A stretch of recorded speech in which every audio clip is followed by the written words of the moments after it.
الحمد لله نحمده ونستعينه ونستغفره ونعوذ بالله من شرور أنفسنا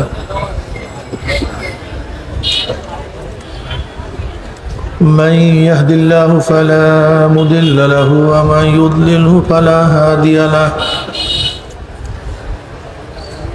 ونشهد أن لا إله إلا الله وحده لا شريك له ونشهد أن محمدا عبده ورسوله أما بعد فأعوذ بالله من الشيطان الرجيم بسم الله الرحمن الرحيم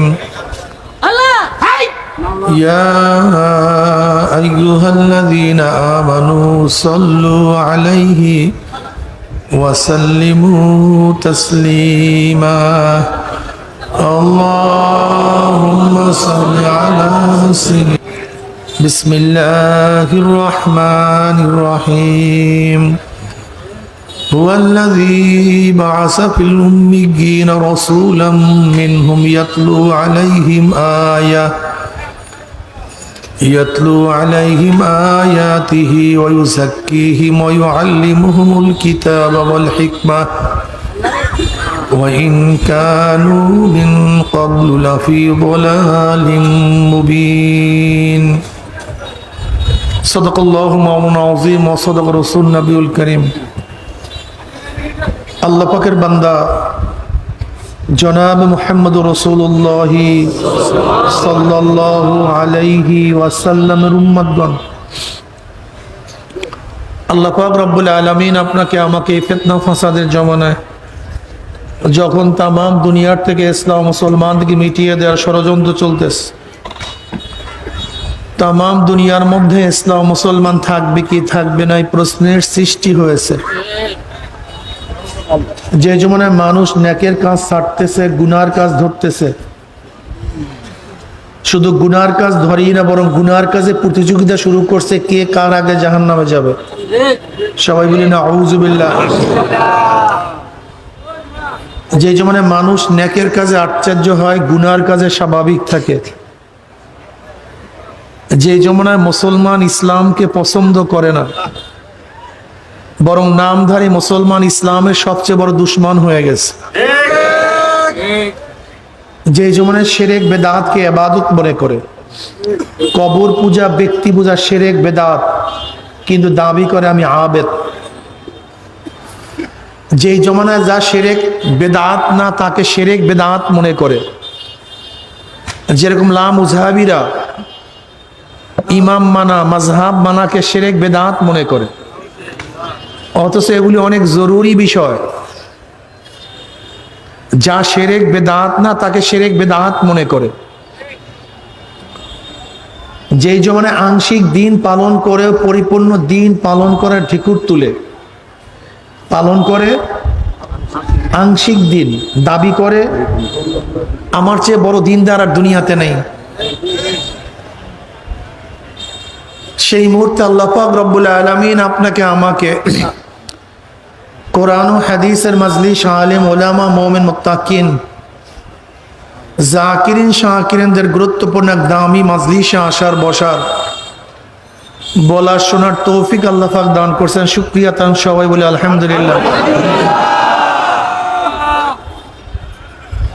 এই মজলিস অনেক গুরুত্বপূর্ণ, অনেক দামি। আমি সবসময় জিকিরের মজলিসকে ধোলাই কারখানা বলি। ধোলাই কারখানা যখন জামা কাপড় দেওয়া হয়, জামা কাপড়গুলি ময়লা থাকে, কারখানাওয়ালা যখন ফেরত দেয় পরিষ্কার, ময়লার কোনো চিহ্নও থাকে না। ঠিক এখানে যখন ঢুকছিলাম আমল নামায় গুনার বহুত ময়লা ছিল, আল্লাহ পাক কবুল করলে মজলিস থেকে বের হয়ে যাবে, গুনাহ সব সাফ হয়ে যাবে, পরিষ্কার হয়ে যাবে।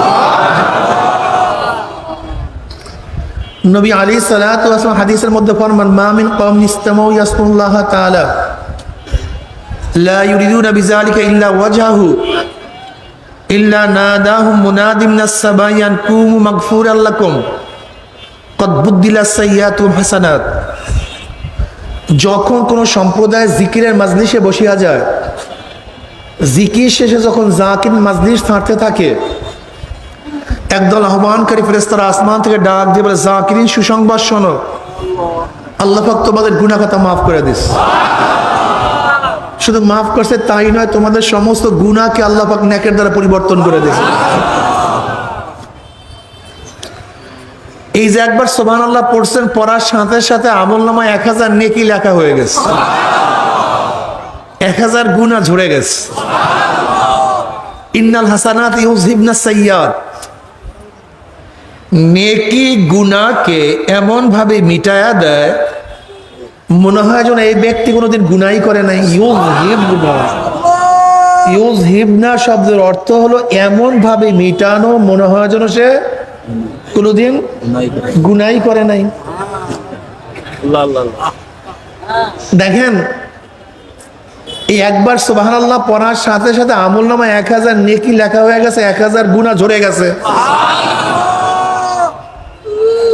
অন্য রওয়ায়াতের মধ্যে আসছে, একবার সুবহানাল্লাহ পড়ার সাথে সাথে মিজানের অর্ধেক নেকি পূর্ণ হয়ে যায়। ইমাম বুখারী রাহমাতুল্লাহ আলাইহি তার কিতাব বুখারী শেষই করছেন কালিমাতানে হাবিবাতানি ইলার রহমান খফিফাতানি আলাল লিসান সাকিলাতানি ফিল মিজান সুবহানাল্লাহি ওয়া বিহামদিহি সুবহানাল্লাহিল আযীম। দুইটা কালেমা আল্লাহর কাছে খুবই প্রিয়। কার কাছে? আল্লাহর কাছে। হ্যাঁ, আল্লাহর কাছে। হাবিবাতানে আয় মাহবুবাতান ইলার রহমান আয় ইন্না কাইলুহা মাহবুবুন লিল্লাহি তাআলা। হাবিবাতান ইলার রহমানের অর্থ হলো এই কালেমা দুইটা যারা পড়বে তারা আল্লাহর কাছে প্রিয় হয়ে যাবে। ইন্না কাইলুহা মাহবুবুন লিল্লাহি তাআলা, যারাই কালেমা পড়বে সুবহানাল্লাহ, আলহামদুলিল্লাহ, আল্লাহু আকবার, লা ইলাহা ইল্লাল্লাহ, তারা কার কাছে প্রিয় হয়ে যাবে? আল্লাহর কাছে প্রিয় হয়ে যাবে। আর যে আল্লাহর কাছে প্রিয় হয়ে যায়, মাল্লাহুল মাওলা ফালাহুল কুল, তার কোনো টেনশন নেই। লা খাউফুন আলাইহিম ওয়া লা হুম ইয়াহজানুন, আলা ইন্না আউলিয়া আল্লাহ লা খাউফুন আলাইহিম ওয়া লা হুম ইয়াহজানুন। যারা আল্লাহর ওলি, আল্লাহর বন্ধু, তাদের কোনো ভয় নাই, কোনো চিন্তা নাই, কোনো টেনশন নাই। লা খাউফুন আলাইহিম ওয়া লা হুম ইয়াহজানুন। আল্লাহ পাক এই কথা বলেন নাই লা খাউফুন আলাইহিম ফিদ দুনিয়া ওয়া লা ইয়াহজানু ফিল আখিরাহ, এরকম কথা বলেন নাই। লা খাউফুন আলাইহিম ওয়া লা হুম ইয়াহজানুন মুতলাকান। দুনিয়াতেও টেনশন নাই, চিন্তা নাই, আখিরাতেও টেনশন নাই, চিন্তা নাই। বুঝাতে পারিনি? যারা আল্লাহর ওলি, আল্লাহর বন্ধু, দুনিয়াতেও ভয় নাই, চিন্তা নাই, আখিরাতেও, সবাই কথা বলেন, আখিরাতেও ভয় নাই। লাহুমুল বুশরা ফিল হায়াতিদ দুনিয়া ফিল আখিরাহ, সুসংবাদ দুনিয়ার মধ্যে, আখিরাতের মধ্যে। দুনিয়াতেও সুসংবাদ, জোরে বলেন, আখিরাতেও সুসংবাদ। কাদের জন্য? আল্লাহর ওলিদের জন্য। মন কোথায় ভাই? বয়ানের দিকে খেয়াল করেন। আলা তাম্বি, আল্লাহ পাক রব্বুল আলামিন বয়ান করবেন, নসিহাত করবেন, সতর্ক আলাই, সতর্ক হও গোটা দুনিয়ার মানুষ, আমি বয়ান করবো এখন। সতর্ক হওয়ার জন্য বলছে। কে বলছে? আল্লাহ। হ্যাঁ, শোনো গোটা দুনিয়ার মানুষ, যারা আমার বন্ধু, আমার ওলি। কার বন্ধু? লা খাউফুন আলাইহিম ওয়া লা হুম ইয়াহজানুন, তাদের উপর কোনো ভয় নাই, কোনো চিন্তা নাই। লাহুমুল বুশরা ফিল হায়াতিদ দুনিয়া ফিল আখিরাহ, দুনিয়াতেও তাদের জন্য সুসংবাদ, আখিরাতেও তাদের জন্য কি? সুসংবাদ। ওলি কারা? আলা ইন্না আউলিয়া আল্লাহ লা খাউফুন আলাইহিম ওয়া লা হুম ইয়াহজানুন আল্লাযীনা আমানু ওয়া কানু ইয়াত্তাকুন। ওলি কারা? যাদের মধ্যে দুইটা গুণ থাকে, দুইটা সিফাত থাকে। কয়টা গুণ? কয়টা? ঈমান ও তাকওয়া। বলেন। হ্যাঁ, আবার বলেন। পিছনে সবাই বলেন নাই কিন্তু, সাইডে সবাই বলছেন তো। আল্লাহর ওলির মধ্যে কয়টা গুণ থাকে ভাই? ঈমান ও, এই দুইটা গুণ যার মধ্যে থাকবে, হ্যাঁ, যদি রিকশাওয়ালার মধ্যে থাকে সে আল্লাহর ওলি না। কথা বলে না কেন? ঠেলাওয়ালার মধ্যে থাকলে, কামারের মধ্যে, কুমারের মধ্যে, গরিবের মধ্যে, এই গরিব, যারা গরিব একটু দরিদ্র অবস্থায় আছেন, আপনারা চিন্তিত কেন? এত পেরেশান কেন? আপনি কি জানেন গরিবের মর্যাদা কি? নবী আলাইহিস সালাতু ওয়াস সালাম ফরমান, মাওলা হে, তুমি আমাকে দুনিয়ার মধ্যে গরিবের সাথে রাখিও, গরিবের সাথে মৃত্যু দিও, গরিবের সাথে হাসর নাসর করিও। কিয়ামতের ময়দানে গরিবদের মর্যাদা দেখিয়া বড়লোকরা আফসোস করবে, আরে আমি দুনিয়াতে ধনী হইলাম কেন, আমি যদি গরিব হইতাম। আফসোস করবে। আপনি কি জানেন আপনি কি পরিমাণের গরিব? আপনার চেয়ে নবীগণ, সাহাবারা অনেক অনেক বেশি গরিব ছিল, অনেক অনেক বেশি। এই এখানে যেই পরিমাণের গরিব আছেন, ফাতেমা রাদিয়াল্লাহু তাআলা আনহার চেয়ে বেশি গরিব একজন এখানে নেই। আলীউল মুর্তজা রাদিয়াল্লাহু তাআলা আনহু ফরমান, হে গোটা দুনিয়ার মানুষ, সরদার দো আলম জনাব মুহাম্মদ রাসূলুল্লাহ সাল্লাল্লাহু আলাইহি ওয়াসাল্লামের কলিজার টুকরা ফাতেমার ঘটনা শুনো। কার ঘটনা? সে তো পানির মস্ক টানতে টানতে কাঁধের মধ্যে রশির দাগ পলাইয়া ফেলাইছে। এরকম কাঁধের মধ্যে পানির মস্ক টানতে টানতে কাঁধের মধ্যে রশির দাগ পড়িয়া গেছে। আজকে কতজন মহিলা পাবেন যারা পানির মস্ক টানতে টানতে কাঁধের মধ্যে দাগ পড়ছে? আলী রাদিয়াল্লাহু তাআলা আনহু ফরমান, শোনো, আল্লাহর নবীর কলিজার টুকরা ফাতেমা আটার চাক্কি ঘুরাতে ঘুরাতে তার হাতের মধ্যে দাগ পড়িয়া গেছে। কতজন মহিলা আছেন এখানে দাগ পড়ছে? আলী রাদিয়াল্লাহু ফরমান, সরদার দো আলম আলাইহিস সালাতু ওয়াস সালামের কলিজার টুকরা ফাতেমার এবং আমার বিছানা শুধু একটা ছিল, তাও একটা বকরির চামড়া। বিছানাটা কি? বকরির চামড়ার বিছানা। ওই বিছানার মধ্যে আমি এবং ফাতেমা ঘুমাইতাম, এবং ওই চামড়ার মধ্যে দিনের বেলা পশুদেরকে খাদ্য দিতাম। একজন গরিব আছেন এখানে? একজনও নেই, একজনও নেই। আম্মা জান আয়েশা সিদ্দিকা রাদিয়াল্লাহু তাআলা আনহা ফরমান, নবী আলাইহিস সালাতু ওয়াস সালামের ঘরের মধ্যে কখনো কখনো 3 দিন পর্যন্ত আগুন জ্বলে নাই। আছেন একজনও বাংলাদেশে? আমাকে দেখান একজন গরিব বাংলাদেশে বর্তমানে, একজন গরিব দেখান যার চুলার মধ্যে 3 দিন পর্যন্ত আগুন জ্বলে না, এরকম একজন গরিব আমাকে বের করে দেন। তা কিসের গরিব আপনি? হ্যাঁ, আবু হুরায়রা রাদিয়াল্লাহু তাআলা আনহু ফরমান, ক্ষুধার যন্ত্রণায় মসজিদ থেকে বাহিরে নামলাম, রাস্তায় দাঁড়ায় গেলাম, সালাম দেয়া শুরু করলাম, মানুষ আমার চেহারার দিকে তাকাবে, আমার ক্ষুধার অবস্থা দেখবে, আমাকে দাওয়াত দিবে, তার ঘরে গিয়ে কিছু খাদ্য খাবো, এর জন্য মসজিদের রাস্তায় দাঁড়ায় গেছে। ওমর ইবনে খাত্তাব রাদিয়াল্লাহু তাআলা বের হইছেন, আমি তাকে সালাম দিলাম, তিনি সালামের জবাব দিলেন। আমি তাকে মাসআলা জিজ্ঞাসা করছি, মাসআলা জানার জন্য জিজ্ঞাসা করি নাই, মাসআলা জিজ্ঞাসা করার উদ্দেশ্য ছিল আমার সাথে সে কথা বলবে, কথোপকথনের মধ্যে সে আমার চেহারার দিকে তাকাবে, আমার অবস্থা লক্ষ্য করবে, আমার ক্ষুধার্ত অবস্থা জানবে, সে আমাকে দাওয়াত দিবে, তার ঘরে যাব, কিছু খাবো, এই আশায় মাসআলা জিজ্ঞাসা করতেছি। কিন্তু ওমর ইবনে খাত্তাব রাদিয়াল্লাহু তাআলা আনহু মাসআলার জবাব দিছেন, চলে গেছেন। আমাকে দাওয়াত দেন নাই, আমি বুঝতে পারছি তার ঘরের মধ্যে আমাকে খাওয়াবার মতো কিচ্ছু নেই। এরপরে আবু বকর সিদ্দিক রাদিয়াল্লাহু তাআলা আনহু বের হয়েছেন। আমি তাকে সালাম দিলাম, তিনি সালামের জবাব দিলেন। একই উদ্দেশ্যে মাসালা জিজ্ঞাসা করছি, কিন্তু তিনি আমার মাসালার জবাব দিচ্ছেন, চলে গেছেন।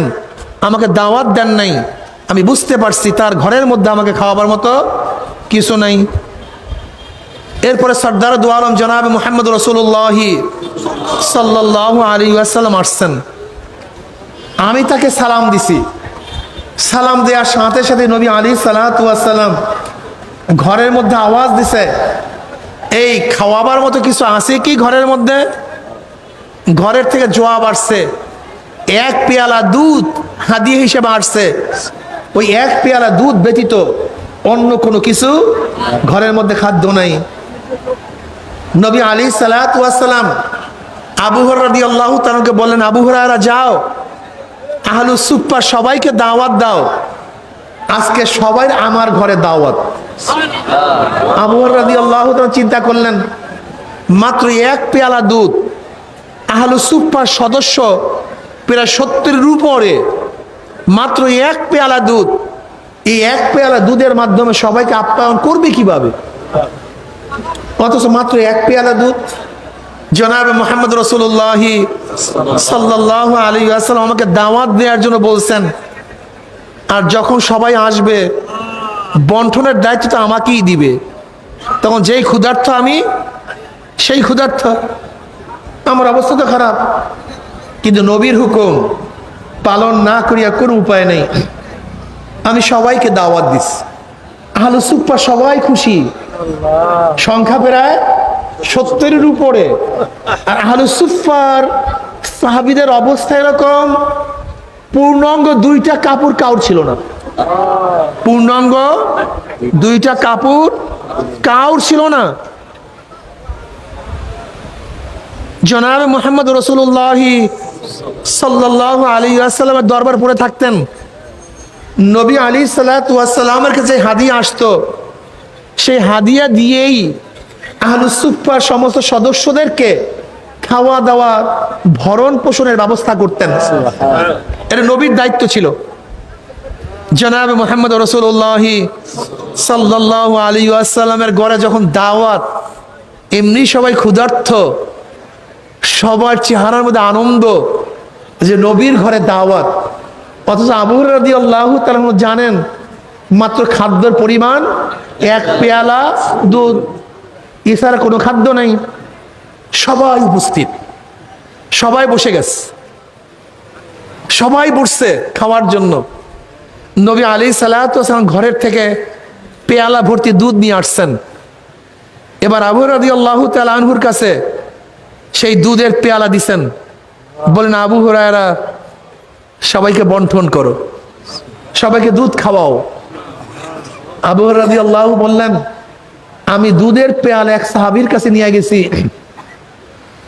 সে দুধের পেয়ালা থেকে চুমুক দিছে, এমনি ক্ষুধার্ত, কয়দিন খায় নাই আল্লাহই ভালো জানে, এক চুমুকে তার পেট পুরায়া ফেলাইছে। এরপর দুধের পেয়ালা আমার কাছে ফেরত দিছে, কিন্তু ওই সত্তার কসম যার কুদরতি হাতের মধ্যে আমার জীবন, পেয়ালার থেকে এক ফোঁটা দুধ কমে নেই, এক ফোঁটাও না, এক পেয়ালা এক ফোঁটা দুধ কমে নেই। এরপর আমি দ্বিতীয় ব্যক্তির কাছে নিয়ে গেছি, সে পেট পুড়ে সেখান থেকে পান করছে, আমার কাছে পেয়ালা ফেরত দিছে, কিন্তু এক ফোঁটা দুধও কমে নাই। এরকম আমি একজনের কাছে নিয়ে যাই, পান করে, আর একজনের কাছে নিয়ে যাই, পান করে, আর একজনের কাছে নিয়ে যাই, পান করে। এরকম করতে করতে প্রত্যেকটা সদস্যের কাছে আমি দুধ নিয়ে গেছি, সবাই একই পেয়ালার থেকে পেট পুরাইয়া পান করছে, কিন্তু এক ফোঁটা দুধও কমে নাই। এরপরে জনাব মুহাম্মদ রাসূলুল্লাহ সাল্লাল্লাহু আলাইহি ওয়াসাল্লামের কাছে আমি পেয়ালা ফেরত দিলাম, ইয়া নবী আল্লাহ পেয়ালা নেন।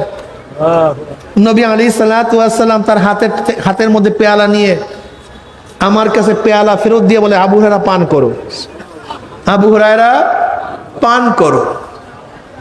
এমনি ক্ষুধার্ত, এমন ভাবে পান করছে গোটা পেট ফুলে ফেলেছে। আমি নবী আলাইহিস সালাতু ওয়াস সালামের কাছে দুধের পেয়ালা ফেরত দিলাম। নবী বললেন, আবু হুরায়রা আবারও পান করো। আমি বললাম, ইয়া নবী আল্লাহ, পেটে তো জায়গা নেই। বললেন, আবারও পান করো। আবারও আমি আবার দ্বিতীয়বার পান করলাম, পেয়ালা ফেরত দিলাম। নবী আলাইহিস সালাতু ওয়াস সালাম বলেন, আবু হুরায়রা না, আবারও পান করো। বুখারীর মধ্যে রওয়ায়াত আছে, আবু হুরায়রা রাদিয়াল্লাহু তাআলা বলেন, আমি দুধ পান করতে করতে আমার পেট উঁচা হয়ে গেছে, কিন্তু দুধ কমে নাই। এরপর আমি পান করার পরে নবী আলাইহিস সালাতু ওয়াস সালামের কাছে দুধের পেয়ালা ফেরত দিলাম। এরপর নবী আলাইহিস সালাতু ওয়াস সালাম দুধ পান করলেন। এত ক্ষুধার্ত একজন লোক কি বাংলাদেশে থাকে? আমাকে বলেন তো, তাহলে কিসের গরিব আপনারা? কিসের গরিব? হ্যাঁ, বলতে পারেন বড় লোকদের তুলনায় আমি গরিব, হাজার কোটি টাকার মালিকের তুলনায় আমি গরিব না।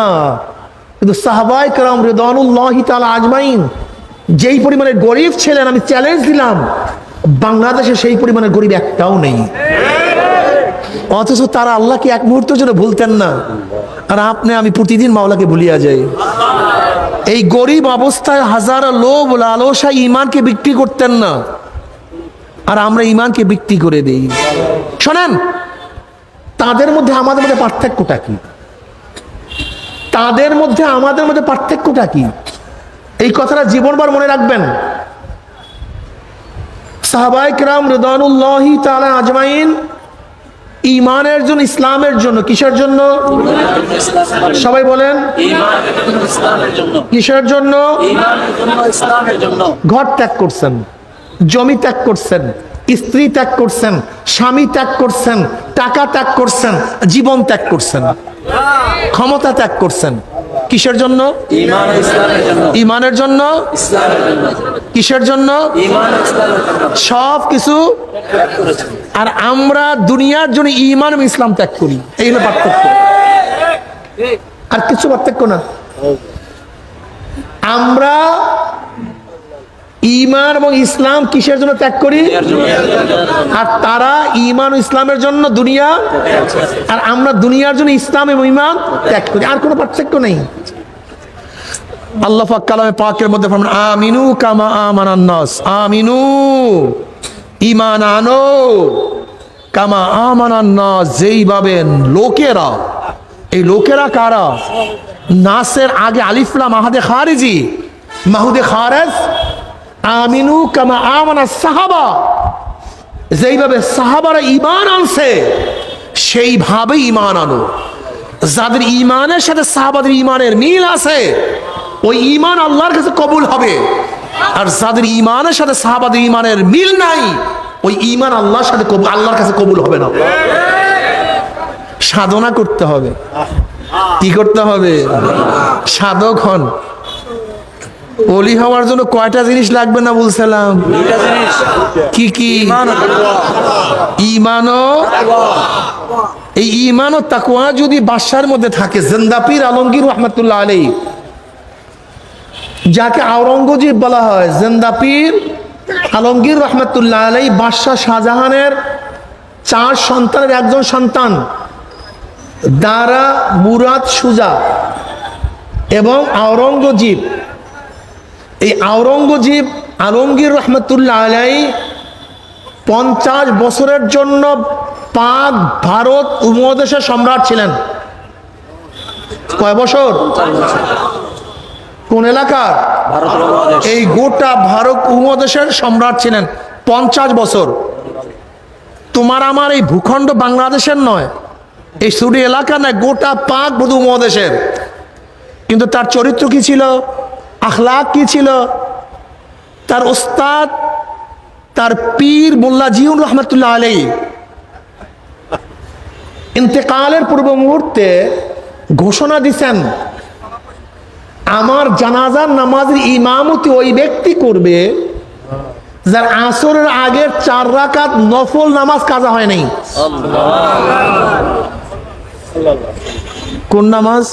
আসরের আগে 4 রাকাত নফল নামাজ। আজকে বাংলাদেশের তো গোটা দুনিয়ার মধ্যে একজন পীর পাবেন। আমি তো প্রথম সরে নাই, আমি তো প্রথম সরে নাই। আসরের আগে 4 রাকাত নফল নামাজ, কয়জন মুক্তি পাবেন যাদের জীবনে নামাজ কাজা হয় না? কয়জন মুহাদ্দিস পাবেন যাদের জীবনে নামাজ কাজা নাই? কয়জন পীর পাবেন 1 বছরের মধ্যে নামাজ কাজা নাই?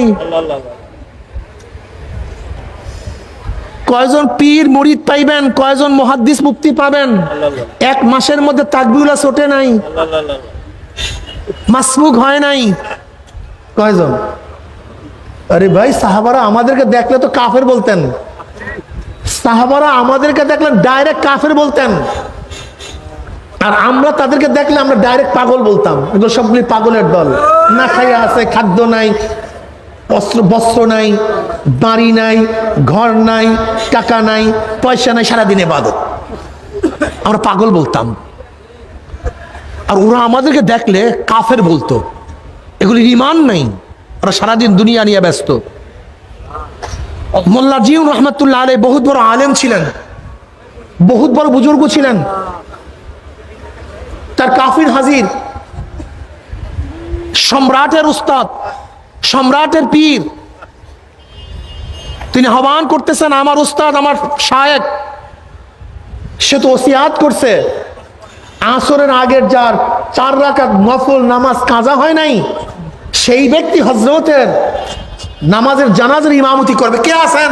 জলদি আসেন। কেউ না, এই সাহস কাউর নেই। এবার আলমগীর রহমাতুল্লাহ আলাইহি বললেন, আমার একটা গোপন ইবাদত ছিল, আমল ছিল, যা কেউ জানতো না, আমার ওস্তাদ সবাইকে জানায়া দিল।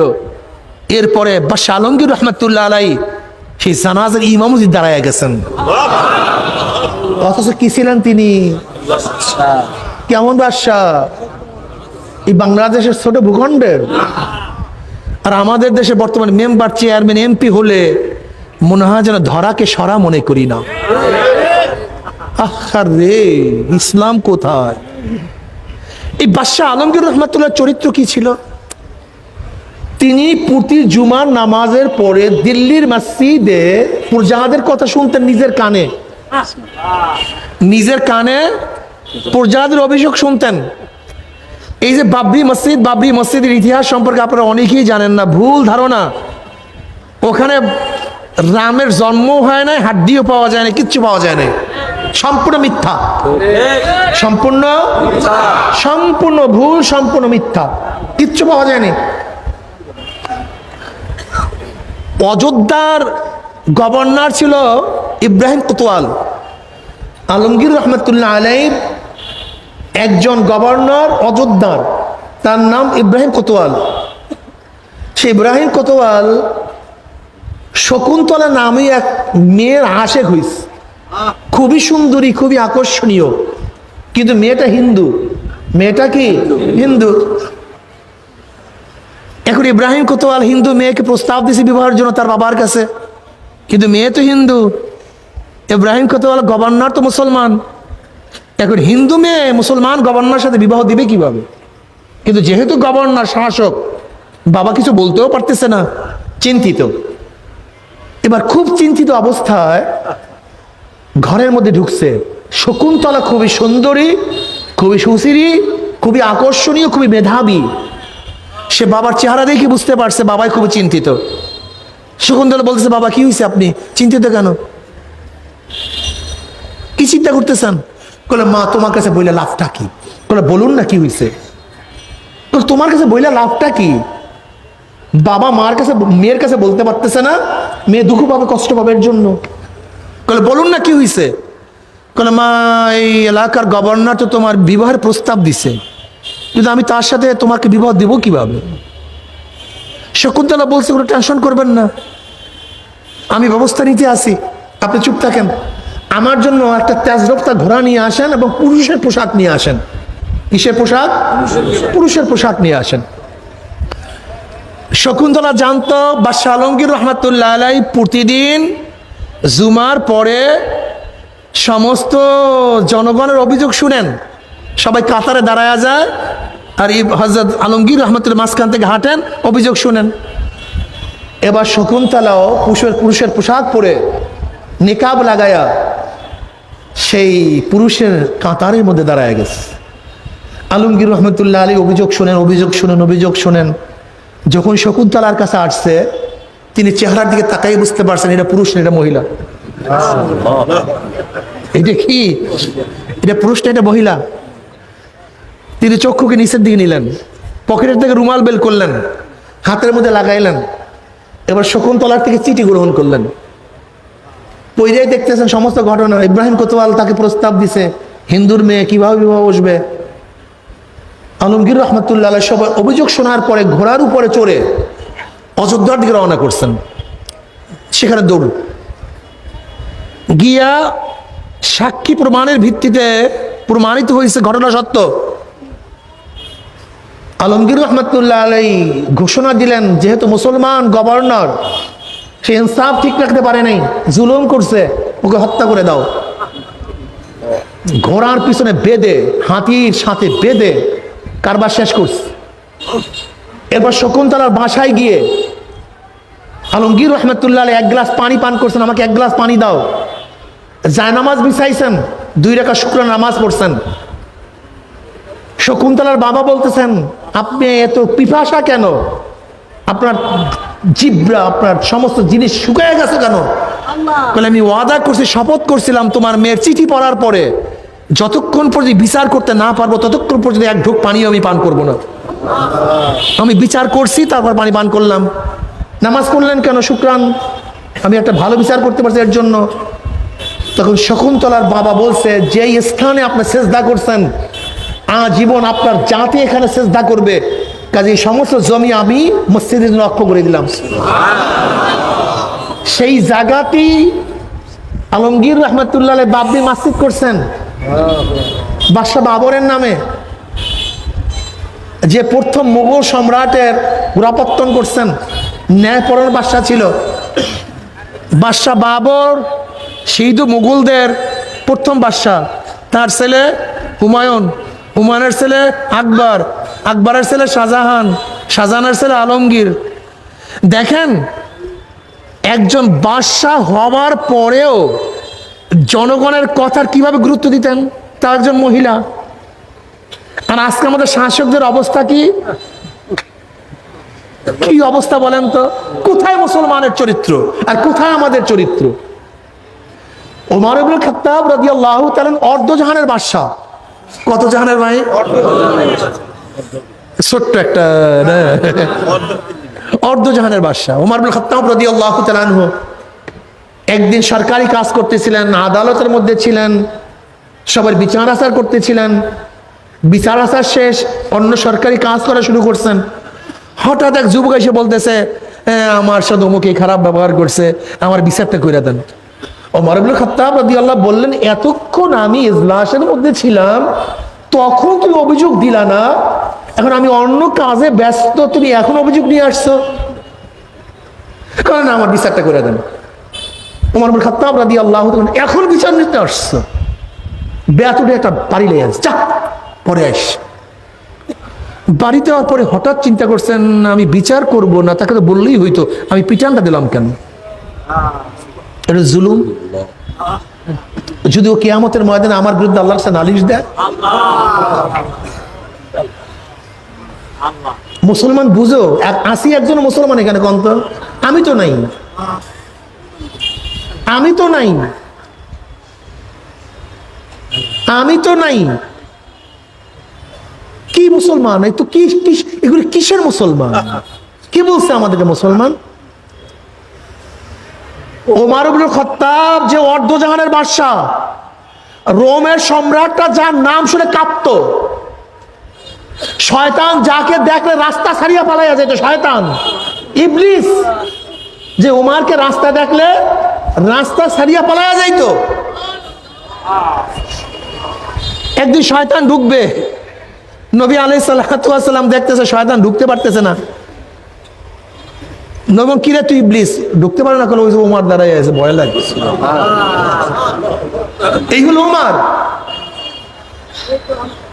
যে ওমর ইবনে খাত্তাব রাদিয়াল্লাহু তাআলা আনহু যেই দিকে সৈন্য প্রেরণ করছেন সেই দিকেই বিজয় অর্জন করছে। তামাম নবীদের পরে মর্যাদার দিক থেকে দ্বিতীয় স্থান অধিকার করছেন। যার অনুকূলে কোরআনের বহুত আয়াত নাজেল হয়ে গেছে, যার অনুকূলে কোরআনের বহুত আয়াত নাজেল হয়েছে। বুখারীর মধ্যে রওয়ায়াত আছে, নবী আলাইহিস সালাতু ওয়াস সালাম বলেন, ওমর বোঝেও ঠিক বলেও ঠিক। ওমর বোঝার মধ্যে গলত নেই, যা বোঝে ঠিক এবং যা বলে তাও ঠিক। এই ওমর ইবনে খাত্তাব রাদিয়াল্লাহু তাআলা সাধারণ মানুষকে বেতের আঘাত করার পরে তার মনের মধ্যে চিন্তা শুরু হয়ে গেছে, আমি বাড়িটা দিলাম কেন? একজনকে পাঠিয়ে, যাও তাকে ডাইকে নিয়ে আস, তাকে ডাইকে নিয়ে আস। এবার ওমর ইবনে খাত্তাব রাদিয়াল্লাহু তাআলা তার পিঠের উপর থেকে কাপড় ফালাইয়া দিস, তার হাতে ব্যাট দিছে, বলে তুমি আমার পেটের মধ্যে আমার পিঠের মধ্যে ব্যাট লাগাইয়া দাও।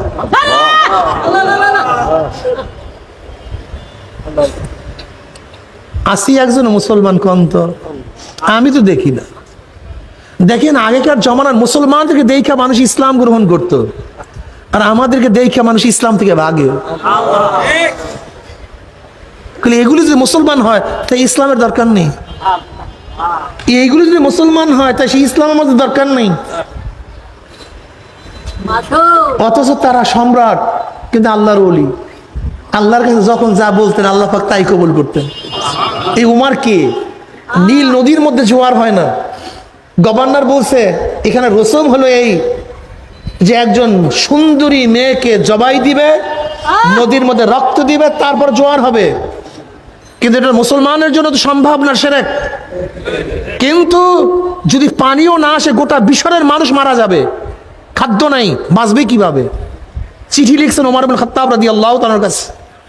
ওমর ইবনে খাত্তাব রাদিয়াল্লাহু তাআলা পানির কাছে চিঠি লিখছে, পানি যদি আল্লাহর হুকুমে জারি হও জারি হও, আর আল্লাহর হুকুমে যদি জারি না হও তো জারি হওয়ার প্রয়োজন নেই।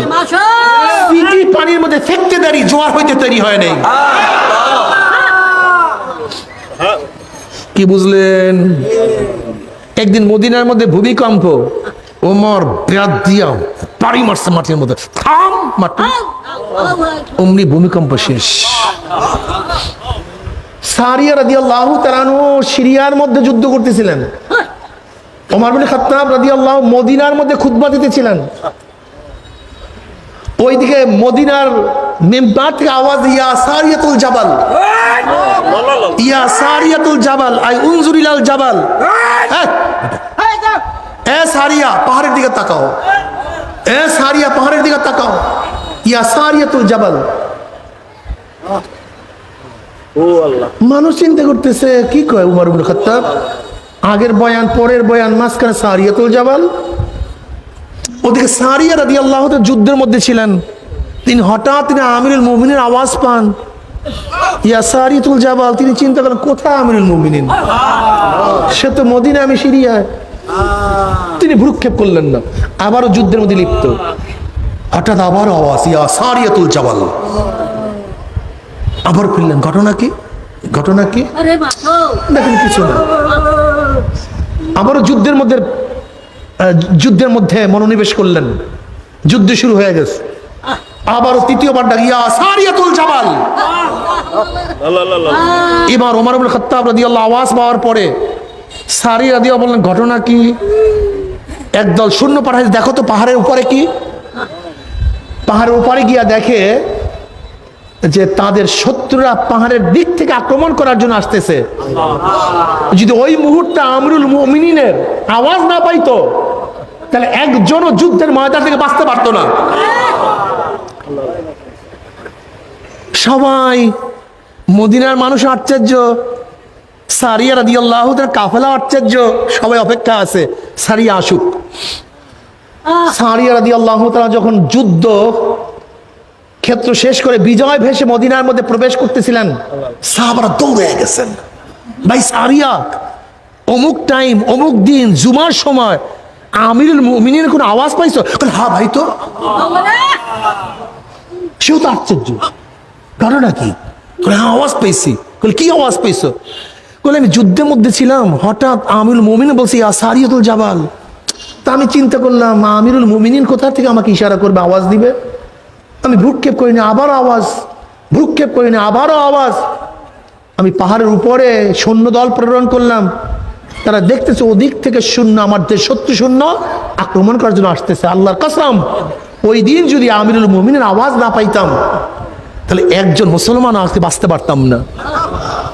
ও ওমর ইবনে খাত্তাব আওয়াজ দেয় মদিনায়, বাতাস পুছায়া দেয় সিরিয়ায়। কি বুঝলেন? আল্লাহর ওলি। এরা কি? অথচ বাদশা আল্লাহর ওলি। আপনি কি জানেন দিল্লির জামে মসজিদ কার নির্দেশে হয়েছে? বাদশাহ শাহজাহান একটা মসজিদ স্বপ্ন দেখছে, মনের মধ্যে এরাদা করছে এই ডিজাইন একটা মসজিদ করবে, ভুলে গেছে।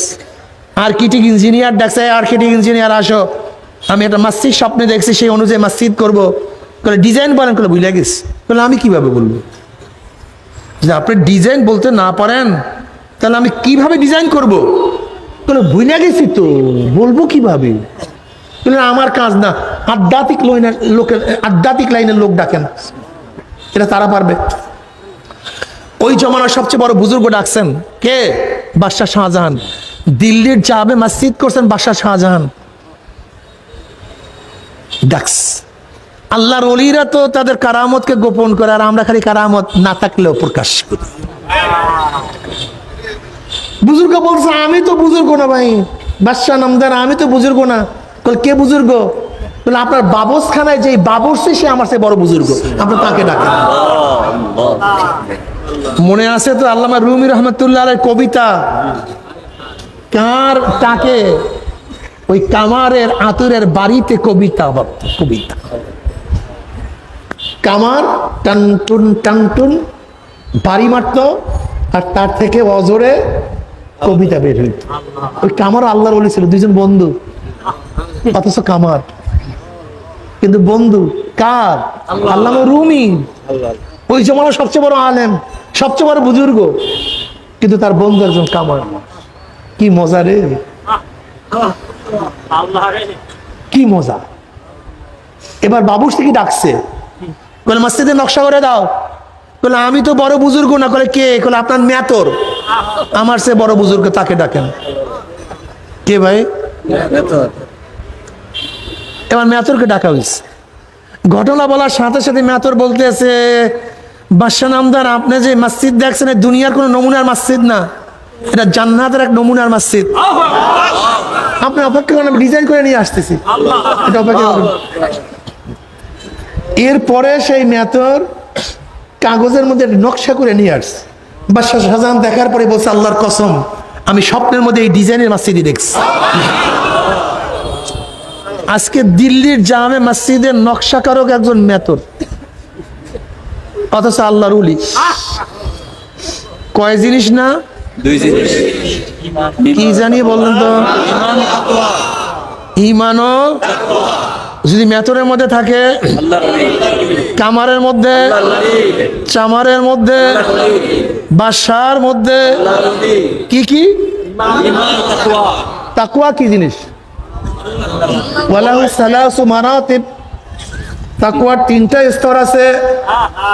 এর মধ্যে মাশহুর মারুফ আত-তাজান্নুমান কুল্লি মা ইউসামু মিন ফি'লিন আও তারকান হাত্তা সাগাইর ইনদা কওমিন ওয়া হুয়াল মুতাআরিফ বিত-তাকওয়া ফি শারর ওয়া আলাইহি কাউলু তাআলা ওয়ালাউ আন্না আহলাল কুরআ আমানু ওয়াত্তাকাউ লাফাতাহনা আলাইহিম বারাকাতিম মিনাস সামাই ওয়াল আরদ। আল্লামা বাইজাবি রাহমাতুল্লাহ আলাইহি তাকওয়ার স্তর বাতান। যে তাকওয়া বলা হয়, বলেন করণীয়, বর্জনীয়, যা করলে অথবা বর্জন করলে গুনাহ হয় এমন জিনিস থেকে নিজেকে বাঁচায় রাখার নাম তাকওয়া। নামাজ করণীয় না বর্জনীয়? বর্জনীয়। বর্জন করলে গুনাহ হয়। রোজা করণীয় না বর্জনীয়? জোরে বলেন। বর্জন করলে কি হয়? সুদ করণীয় না বর্জনীয়? ধরলে কি হয়? ঘুষ করণীয় না বর্জনীয়? গ্রহণ করলে কি হয়? অর্থাৎ করণীয় বর্জনীয় যা করলে অথবা বর্জন করলে গুনাহ হয় এমন জিনিস থেকে নিজেকে বাঁচাইয়া রাখার নাম তাকওয়া। অর্থাৎ যে ব্যক্তি মুত্তাকি সে গুনাহ করে না, আর যে গুনাহ করে সে মুত্তাকি না। যে গুনাহ করে সে মুত্তাকি না, যে মুত্তাকি সে গুনাহ করে না, আর যে মুত্তাকি না সে আল্লাহর ওলিও হইতে পারে না।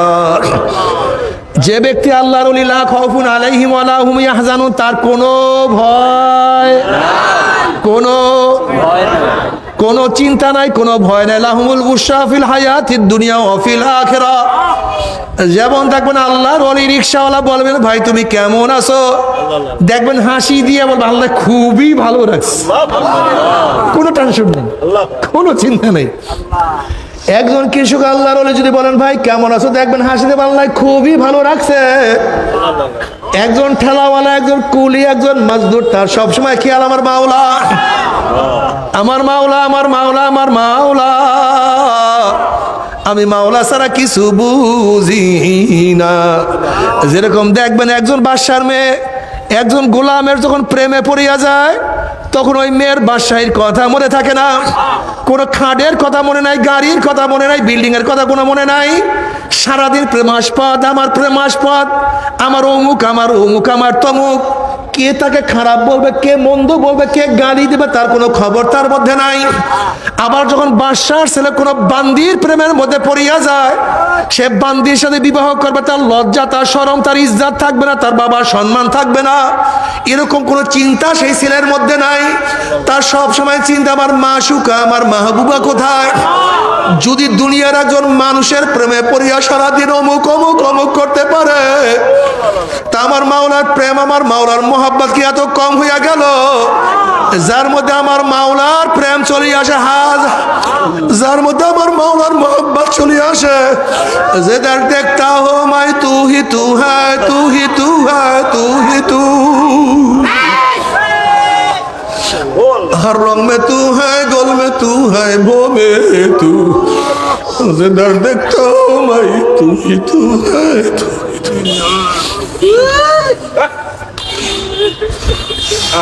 जिंदगी का আমার মাওলা, নামাজের দৌড়ে আমার মাওলাই কই, সেজদার মধ্যে আমার মাওলাই কই, রুকুর মধ্যে আমার মাওলাই কই, রোজার মধ্যে আমার মাওলাই কই। আহারে জিকিরে বই আমার মাওলাকে ডাক দেয় আল্লাহ আল্লাহ। কত আল্লাহর ওলিরা বলছে যখন আমি আল্লাহকে ডাক দেই আমার জিহ্বার মধ্যে মিঠা মিঠা লাগে। আমার আল্লাহ নিজেই তো বলে আলা বিজিক্রিল্লাহি তাতমাইন্নুল কুলুব, জিকিরই একমাত্র মুমিনের কলবকে শান্তি করিয়া দেয়।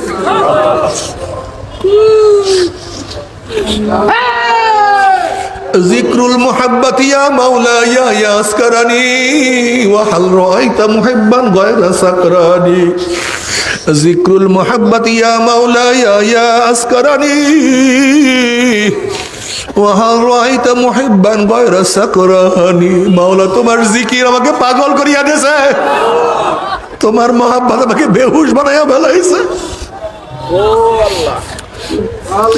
আর তুমি দেখবা যার মধ্যে মাওলার, যার মধ্যে ইশক এবং মহব্বত চলে আসে, তাকে তো পাগল পাগল ছাড়া দেখবা না।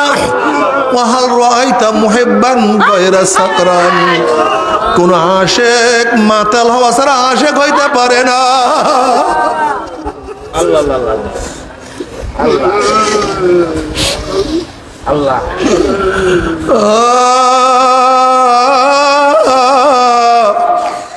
মাওয়ারে, যদি মাওলার আশিক হইতে পারো, মাওলার পাগল হইতে পারো, যদি মাওলার ধ্যান ও খেয়াল কলবের মধ্যে একবার জমা করতেই পারো, তখন তোমার অবস্থাটা কেমন হবে তুমি কি জানো? আল্লাহ, তখন দেখবেন নামাজ ছাড়া ভালো লাগে না, রোজা ছাড়া ভালো লাগে, সুন্নাহ ছাড়া ভালো লাগে না। তুমি এমন মাওলার পাগল হয়ে যাবো, আল্লাহ তুমি কবুল করে।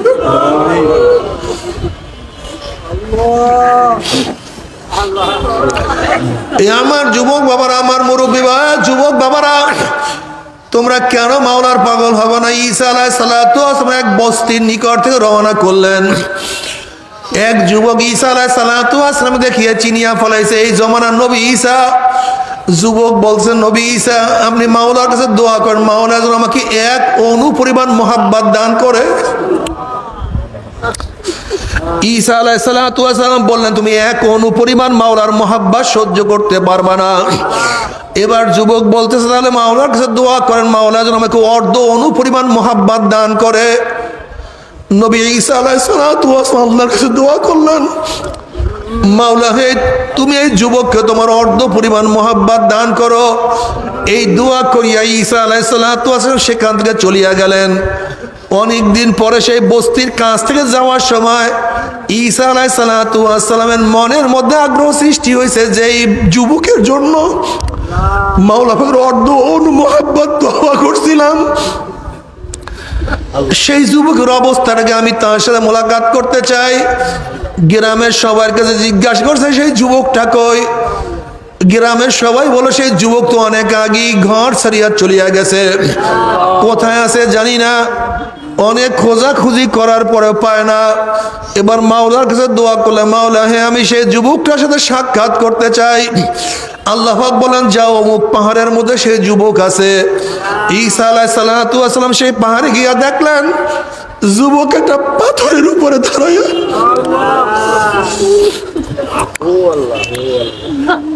যুবক একটা পাথরের উপরে দাঁড়াইয়া আসমানের দিকে তাকাইয়া কার সাথে যেন কথা বলতে আছে।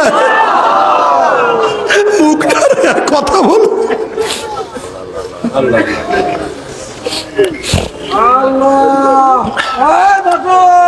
ঈসা আলাইহিস সালাতু ওয়াস সালাম, আসসালামু আলাইকুম আমি ঈসা, আসসালামু আলাইকুম আমি ঈসা। কিন্তু যুবক তার সালামের কোনো জবাব নিলেন না। আবারও যুবককে সালাম দিছে, আসসালামু আলাইকুম আমি ঈসা।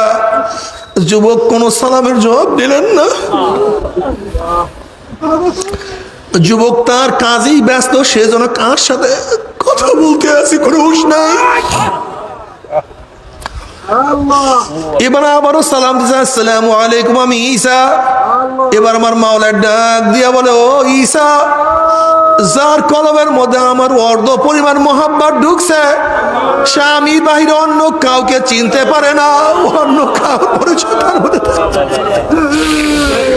जिधर देखता हो भाई तू ही तू है, तू ही तू है, तू ही तू।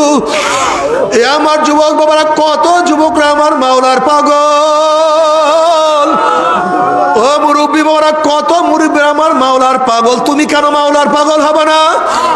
এ আমার মা বোনেরা, তুমি কি দেখো না কত মহিলার আমার মাওলার পাগল।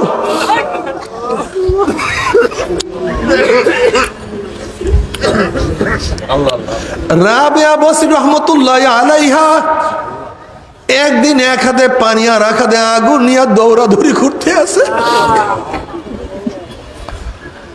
একজনে প্রশ্ন করছে, ও রাবিয়া তুই পানি এবং আগুন নিয়ে কোথায় দৌড় দাও?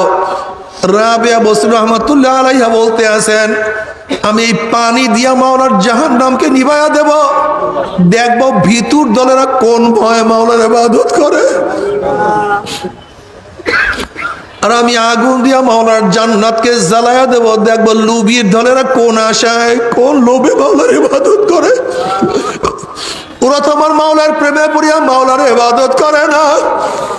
এ আমার যুবক বাবারা, মহিলারা, ও পর্দারা মা বোনেরা, যদি মাওলার প্রেম নিয়া মাওলার মোহাম্মত নিয়া গুনাহ খাতা মাফ করাইয়া মাওলার কবরে যাইতেই পারো, আমার মাওলা কবরটাকে জান্নাতের বাগিচা বানায় দেবে।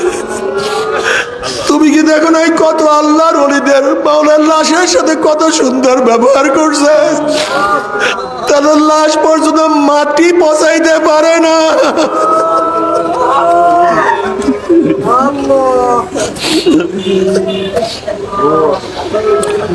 এমনকি যেই কাপড় তার শরীরের সাথে লাগা সেই কাপড় পচে না।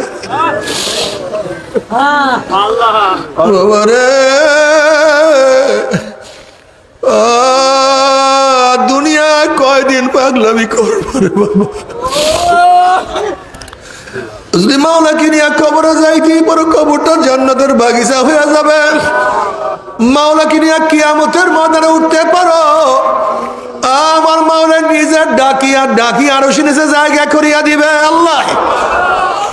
তারা শুধু নূরের মধ্যে দৌড়ায় পাবে, নূরুম ইয়াসা বাইনা আইদিহিম ওয়া বিআইমানিহিম, তাদের ডাইনে নূর, বামে নূর, সামনে নূর, পিছনে নূর, নূরের মধ্যে দৌড়াই বলবে মাওলাই কই, আমার মাওলাই কই, আল্লাহ আল্লাহ ও আল্লাহ। আল্লাহ أما من أوتي كتابه بيمينه فيقول هاؤم اقرءوا كتابيه إني ظننت أني ملاق حسابيه فهو في عيشة راضية في جنة عالية قطوفها دانية كلوا واشربوا هنيئا بما أسلفتم في الأيام الخالية। আমল নামা ডাইন হাতে পড়িয়া যাবে, চেহারা নূরে আলোকিত হয়ে যাবে। ওয়াইন মিনকুম ইল্লা ওয়ারিদুহা কানা আলা রাব্বিকা হাতমান মাকদিয়া সুম্মা নুনাজ্জিল লাযিনা ইত্তাকাউ ওয়া নাযারু যালিমিনা ফিহা জিসিয়া। ৩০,০০০ বছরের পুসরাত ১ সেকেন্ডের মধ্যে পানি দিয়ে আমার মাওলার জান্নাতে চলিয়া যাবে। আল্লাহ কবুল করিয়া নাও।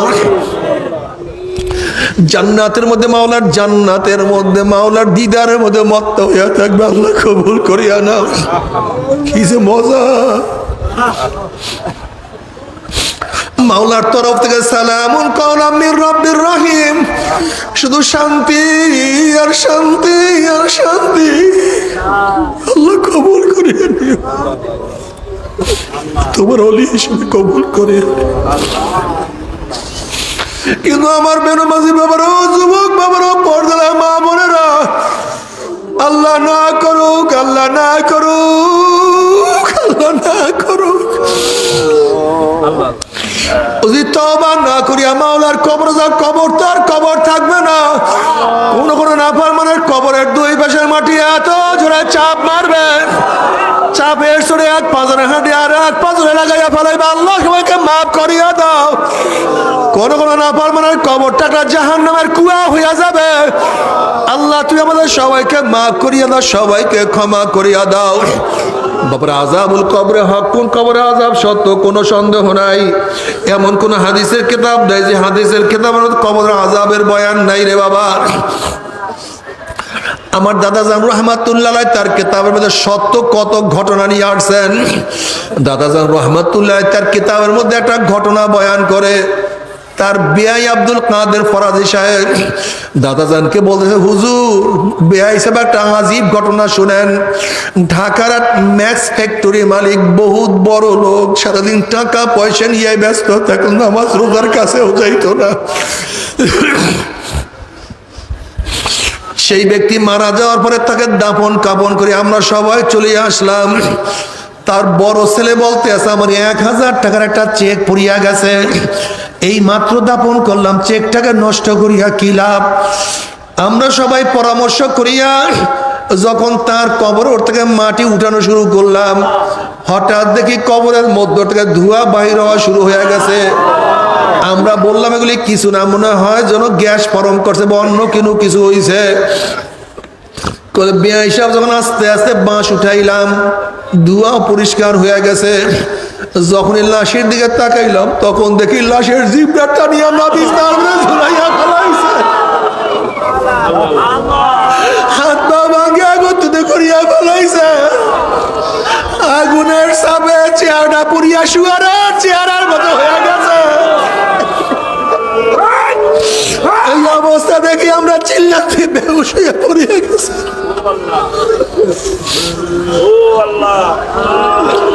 15-20 দিনের মধ্যে ঠিক মতো খানা ফিরা করতে পারেন আমার বাবারা। ও মুসলমান মোমেনের সন্তানরা, ও হিন্দু বৌদ্ধ খ্রিস্টানের সন্তানেরা, কি নিয়ে রওনা করছে, কোথায় রওনা করছে? আল্লাহ তুমি আমাদের সবাইকে মাফ করিয়া দাও।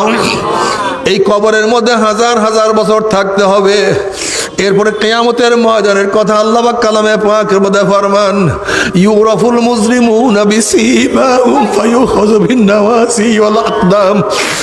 যেরকম বিজ্ঞ ডাক্তারের কাছে রোগী যাওয়ার সাথে সাথে চেহারা দেখলেই, রোগীর চেহারা দেখলেই ডাক্তার বলতে পারে কোন রোগের জান রোগীর মধ্যে ঢুকছে, ঠিক কিয়ামতের ময়দানে গুনাহগারের চেহারা দেখলেই ফেরেশতারা বলতে পারবে কোন ধরনের গুনাহ করিয়া নাফরমান কিয়ামতের ময়দানে আসছে। এই আয়াতের তাফসীরে বহু ধরনের চেহারার কথা বয়ান করা হয়েছে। যারা দুনিয়ার মধ্যে হিংসা হাসাদ করবে তাদের চেহারা কিয়ামতের ময়দানে কুত্তার সুরাত হইয়া যাবে। আল্লাহ তুমি মাফ করিয়া দাও। যারা দুনিয়ার মধ্যে হারাম খাবে, হারাম খোরের চেহারা কিয়ামতের ময়দানে শুয়ারের সুরাত হইয়া যাবে। আল্লাহ মাফ করিয়া দাও। যারা দুনিয়ার মধ্যে নামাজ পড়বে না, বেনমাজির চেহারা কিয়ামতের ময়দানে আল কাঁত্তার মতো কালো হইয়া যাবে। আল্লাহ সবাইকে নামাজ পড়ার তৌফিক দিয়া দাও। জেনাকার মহিলাদের চক্ষু দুটা পুরুষের শরম গার মতো হইয়া যাবে। জেনাকার মহিলাদের চক্ষু দুটা পুরুষের শরম গার মতো হইয়া যাবে। জেনাকার মহিলাদের পেটের মধ্যে একটা আগুনের বাচ্চা হবে। বাচ্চা আস্তে আস্তে বড় হইতে থাকবে, কি যে ব্যথা! বাচ্চা প্রসব হবে না, ব্যথাও সহ্য করতে পারবে না। বাচ্চা শুধু মাথা বাইর হবে, ওই মাথার মধ্যে জাহান্নামের শিকল লাগাইয়া হাজার হাজার হাজার বছর টানতে থাকবে, কিন্তু বাচ্চার প্রসব হবে না। আল্লাহ আল্লাহ তুমি আমাদের সবাইকে মাফ করিয়া দাও। আজকে আমাদের পলিসি কি? আজকে স্কুল কলেজে বাচ্চাদেরকে জেনাকার বানাবার চক্রান্ত চলতে আছে। নাচানাচি, ড্যান্স, গান শিক্ষা দিয়া আমার মা বোনদের চরিত্র নষ্ট করার চক্রান্ত চলতে আছে। নাস্তিক কিভাবে বানাবে সেই প্ল্যান চলতে আছে। আল্লাহ আমাদের সবাইকে মাফ করিয়া দাও, আমাদের সবাইকে ক্ষমা করিয়া দাও। وأما من أوتي كتابه بشماله فيقول يا ليتني لم أوت كتابيا ولم أدري ما حسابيا يا ليتها كانت القاضية ما أغنى عني ماليا هلك عني سلطانيا خذوه فغلوه ثم الجحيم صلوه ثم في سلسلة ذرعها 70 ذراعا فاسلكوه। যাদের আমলনামা বাম হাতে পড়িয়া যাবে, বাম হাতটা সিনা ফারিয়া পিছনে চলিয়া যাবে, বলবে আফসোস যে আমি আমার আমলনামা না পাইতাম।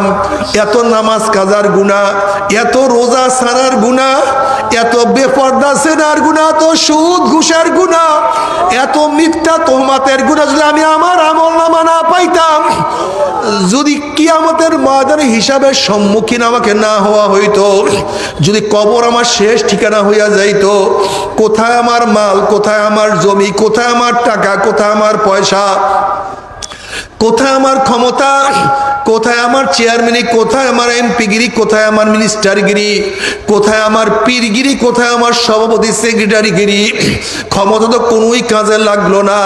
নাফরমান আফসোস করবে, হাত চাবাইতে থাকবে। আল্লাহ পাক বলবে খুজুহু ফাগুল্লুহু, এই ফেরেশতার নাফরমানকে ধর, ওকে শিকল দিয়া বান্ধিয়া ফেলা। এই কথা বলার সাথে সাথে একদল ফেরেশতারা 70 গজ আগুনের শিকল দিয়া নাফরমানকে পেঁচ দিয়া ফেলাইবে। এরপরে যেরকম কুকুরের পার মধ্যে শিকল লাগাইয়া, রশি লাগাইয়া টানতে টানতে কুয়ার মধ্যে ফেলাইয়া দেয়, এইভাবে জাহান্নামের হাত পার মধ্যে জাহান্নামের শিকল লাগাইয়া টানতে টানতে মিনওয়ার জাহান্নাম ধাম ধাম করে জাহান্নামে নিক্ষেপ করতে থাকবে। যখন জাহান্নামে নিক্ষেপ করে 70 বছর পর্যন্ত, 1 বছর 2 বছর 5 বছর 10 বছর নয়, 70 বছর পর্যন্ত জাহান্নামে যাইতেই থাকবে, যাইতেই থাকবে, যাইতেই থাকবে। আল্লাহ তুমি আমাদের সবাইকে মাফ করিয়া দাও। তবে মুমিন মুসলমান বলতে সবাইরই মনে চায় গুনার থেকে ফিরিয়া নেক আমল করিয়া মাওলার জান্নাতে তো সবাইরই যাইতে মনে চায়, গুনাহ নিয়ে মাওলার জাহান্নামে কাউরে কিন্তু যাইতে মনে চায় না।